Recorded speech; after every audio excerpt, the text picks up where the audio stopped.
Hello friends, I am back again, Dr. Usha Ram, to take up some very important, pertinent questions which people have been asking. For your edification, I have a very important person, a person who is involved with the crux of the whole syllabus, evaluation, examination, assessment. But before that, let us come to the point where we left. If you remember, we have been talking about education to be learning centric. We have been talking about it has to be in such a manner that the competencies are not compromised. We have been discussing that how it's very, very important that nobody should feel that we are compromising at any stage. The examination, evaluation, assessment, these are all important components of education. There has to be some kind of assessment, whether internal, practical, summative, formative, any kind of assessment or evaluation. Over and above, we have to have faith in the system. In the sense, now it is not going to be just one-sided. It is not going to be only in the school. It is going to be parent, teacher, school involvement. There are going to be areas where we will be requesting the parents, because we are looking at the holistic learning system, holistic approach to education. So it's important that we involve parents, where the soft skills will be looked into by parents, and they will be assessing and they'll be helping us to see that the system carries on, because there are areas that we cannot take up in our online teaching, in our virtual classroom. We'll be able to take summative.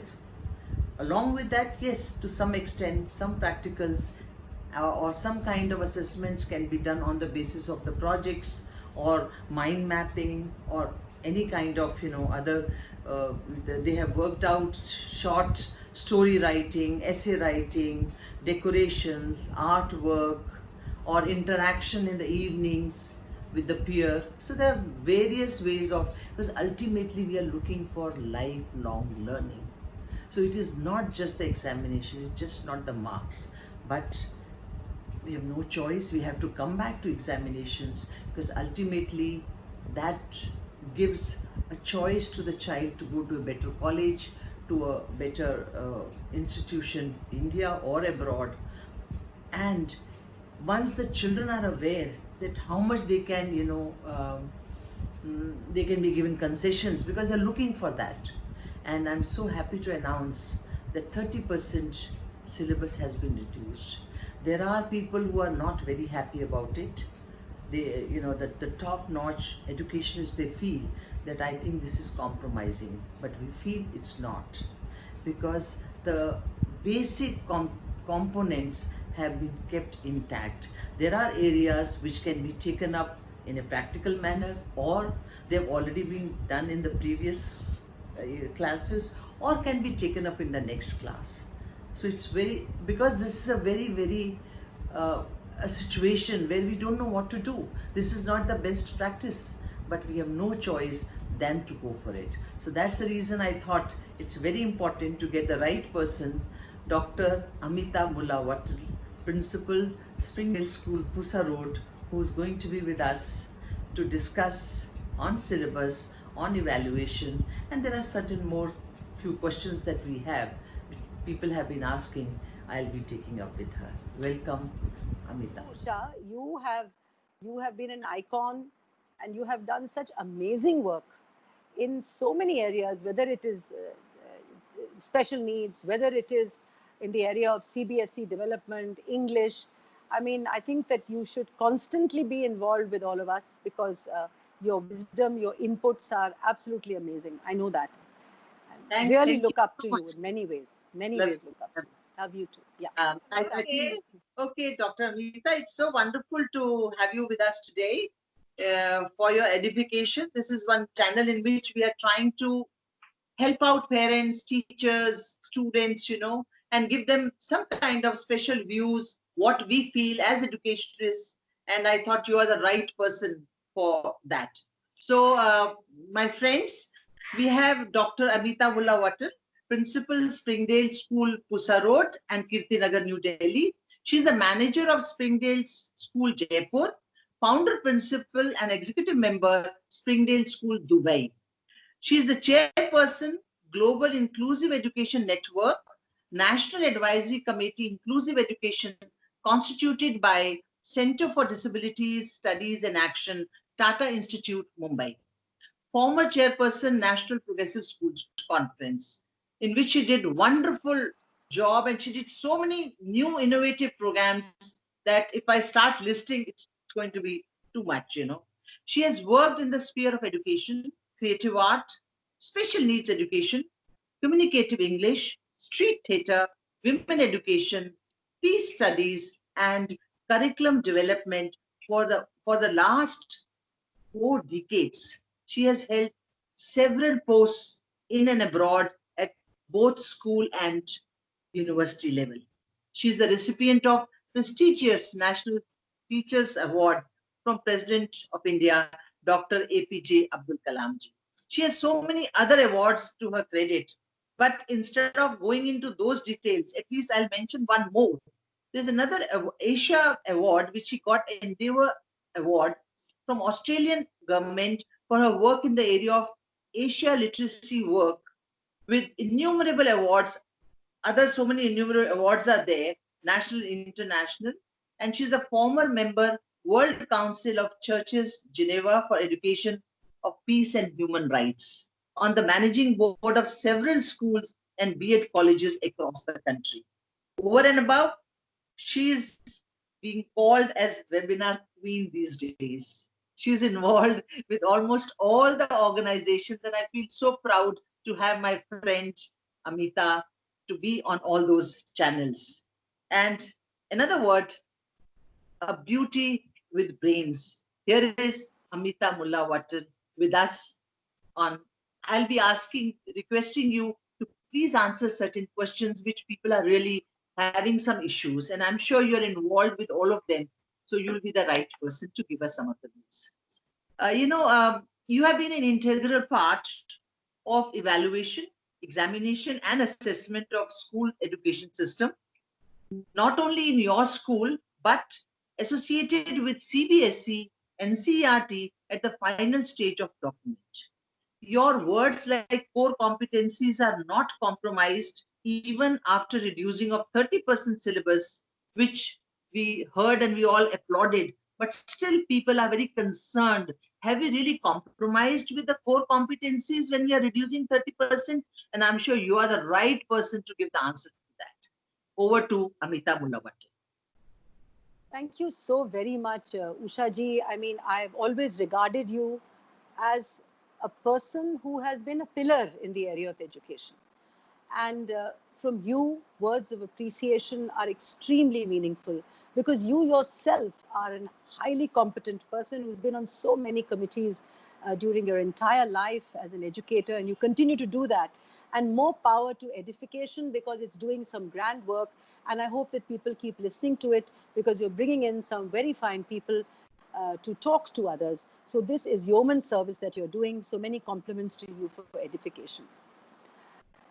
Having said that, I think people like you and me are working on platforms when we're dealing with assessment or we're dealing with curriculum. This is an extremely serious matter. It's not something that you can take lightly, because ultimately it is this curriculum that is sort of integrated into the minds of children as they grow up, and it forms their impressions about history, about governance, about science, about research. So it is the personal responsibility of educators like you and me, if we are involved, to ensure that children get the facts and they get an overview of the practical truths that all these subjects entail.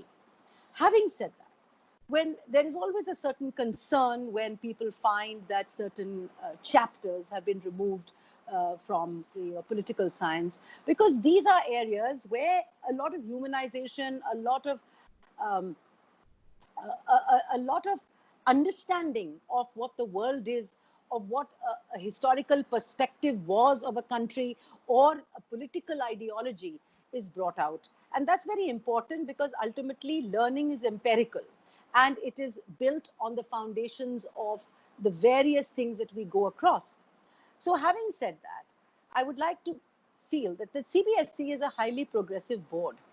It has never really involved itself with situations like this. In fact, more and more, this pandemic has given us an opportunity to look at learning in a very different way, to look at learning in a 360 degrees manner. And I think at the end of the day, what was at the forefront of your question is that it's the children. It's how do we look at children today who are finding it so problematic to complete their work, to be on this online platform, the other nervousness that they have of passing out or of their own programs. So, in its wisdom, the CBSE has diluted 30%, deducted, I beg your pardon, 30% of the syllabus across the levels. Now, in biology, for example, they removed evolution. Now, somebody would say evolution is such an interesting chapter. Why was it moved out? You see, there's no end to saying anything that you move out, people would comment on it and say this shouldn't have been there, that shouldn't have been there, because all textbooks have been created in a very scientific manner. They've been written with the idea that we follow learning empirically. However, I must compliment the writers of the textbooks, that is the NCRTs, because it's very interesting that the textbook of the NCRT is completely thematic. So if you're going to be looking at situations like security, and if you're saying, oh, the chapter on security has been completely removed in grade 12, but there are so many other places where security is thematically, food production has been shown even in grades 9, in 10, in 11, and in 12 itself, it has been shown in the United Nations, in the chapter on United Nations and its agencies, which talks about terrorism, which talks about the various agencies that we deal with when we talk about whether it is hunger or food security or security of children or security of rights and livelihood. So that entire chapter is thematically represented there. So if there is so much of a concern that the teacher feels or people feel, then all the more they should, at least I would do that, then all the more then there should be an emphasis when you're teaching that particular chapter, feeling that the child should not lose out if security per se has been removed. The other brilliant thing that the NCRT has done has been evolve this alternative academic calendar. I mean, I don't know whether you've read it, Ushaji, you should read it. I'm amazed at the intense work that they have done. And throughout their academic calendar, if you just follow it, you have such fantastic examples of how to go ahead with transaction of syllabus, and especially the syllabus that people are talking about that has been moved out. So if you want, there are hundreds of examples like this. So if you're going to be talking about democratic rights, it can be the whole chapter on constitution and governance, on liberty, is an entire chapter on human rights. If you talk about local governments, then you can say that Amendment 73 and 74 amendments have been retained, which within itself have the whole thing of the if a gram panchayat has gone, then in the amendments you can talk about them. So whether you talk about protest movements, there are so many chapters which talk about different kind of protests that have been done. So whether it's grade 10 or whether it's grade 12 or whether it's grade 9, across the board thematically we can bring in. And the other thing we did request was, and I think the CBSE has agreed to it, is that if teachers have taught a particular subject, for example, if they have taught those topics that apparently have been removed, and if children have been given those topics to do projects, then those topics will be accepted by the CBSE.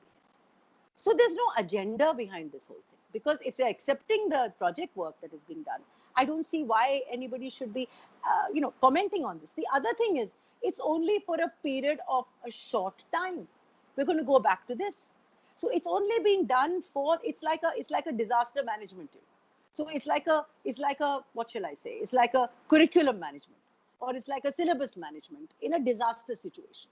And which will, the moment the situation gets over, we get back to what we were doing, because ultimately somebody is not going to rewrite 30% of the textbook for you by 2021, and you know that you've been a textbook writer yourself. So nobody's going to be doing that. This whole thing will come back again, because I can't for the life of me imagining all of us sitting and writing 30% of a new text.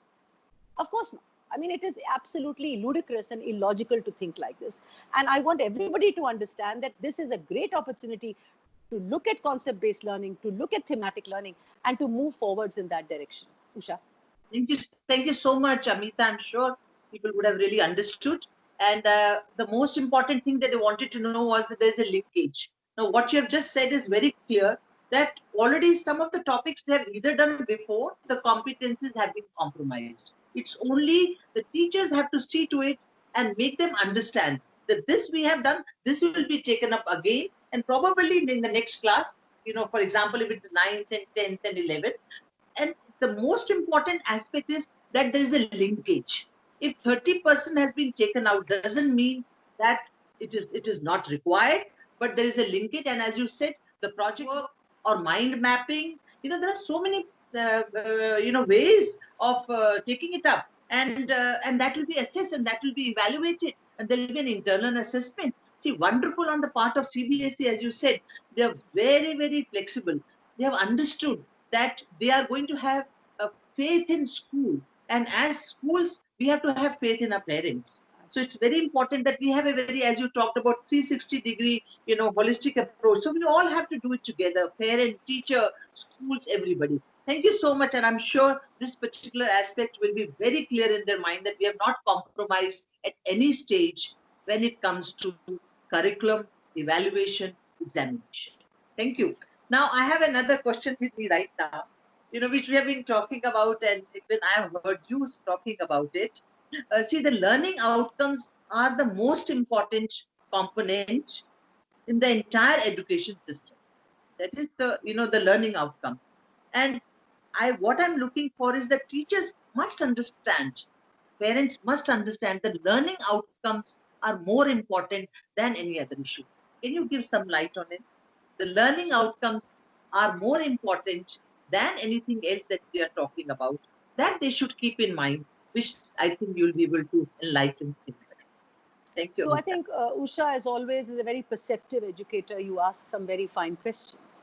And I would say that, yes, absolutely, because ultimately, in all our career that you and I, throughout our careers, this is, and having said that, I think the anxiety is about the online learning. Because what is happening on online learning is that assessment is still a challenge. And there is that worry that, you see, because assessment is a challenge, what will be the outcome of what is being taught?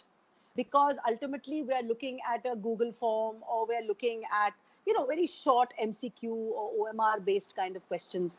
And so until we have a kind of an attitude in our country that unless we fill up pages and pages of what we have learned and then vomited out, we feel that it is not been, the learning outcome has not taken place.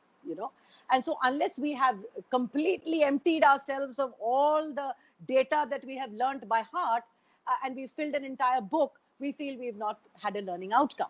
Now this is where the situation, this is the learning gap that exists between the minds of people who look at rote learning, and between educators like you and me who believe that you can actually have a learning outcome in 2 lines if a child has understood a concept. Because ultimately it's not about how much, but about what. Not how much, but what is it that you've learned.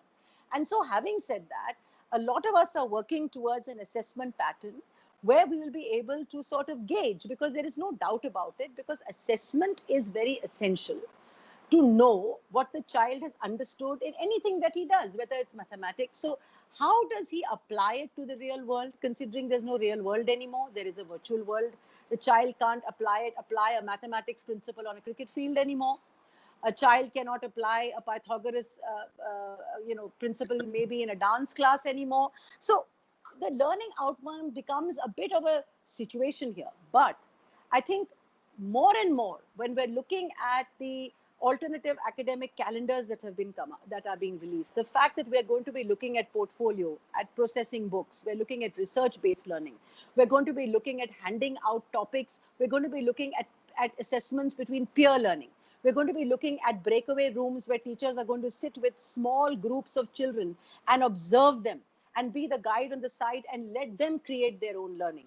So I think if we are going to be creating these innumerable assessment models, the learning outcome will be amazing. I mean, I'm just sharing this with you. I personally feel that personal examples are odious, but I think they're important when you give them.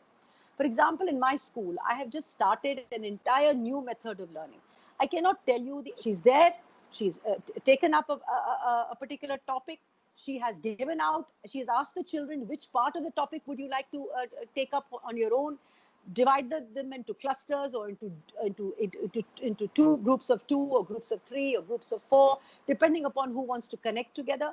And then personal presentations are being made when the children come back. Sometimes the presentation is of two kids, sometimes there's a group presentation. The teacher is always there to fill in the gaps. So if they've forgotten something, the teacher does do that. And so we hand over, and then the child also creates questions, the teacher creates questions. So it's become such a fantastic process that the children are so engaged that all the time they're thinking, how can I make myself better? Can I research it more? So the topic has become, so it's not an activity. It's an intellectual understanding of the topic in various dimensions. So that if they want the topic, they can look at a mango from the production, from the export, from the agricultural aspect, from the sociological aspect, from an art aspect. I think that's what learning is about, and that's what our country has really lost. We don't have that kind of learning, and that's why, unfortunately, we don't have so much of research in our life. Thank you so much. As we do not have so much of research, not only research, even our teachers. See, they're very good. They're very efficient. We don't want to say anything because they're really working very hard and, preparing themselves. But ultimately, they need to be prepared for this kind of learning, teaching. Which, see, for example, Springdales, of course, is ready and, your teachers are doing a wonderful job. But when it comes to other schools, the training of teachers, in-service trainings, now whatever has been learned has to be unlearned and we have to restart again. So that part I personally feel, because you're at the helm of many organizations, this should be looked into when we are talking about learning outcomes. The teachers need to understand that in your particular topic, in your chapter, what is it that you're looking for? It is not that you have to complete the chapter, we have the questions, we have to answer. It's not that. That is, of course, there for the sake of, the book is there. We all write books. But what is the learning outcome? For example, in English, if I'm trying to find out has my child understood? Has he grabbed the main crux of the whole thing? That is what I want. I'm not interested in the whole chapter. But that has to be taught to our teachers. They need to have this kind of in-service training. And I'm sure your word will go a long way and people will understand. Friends, we could not complete the topic in this first episode. We will be taking up in the second one and see you then. Please wait for the next episode. Thank you.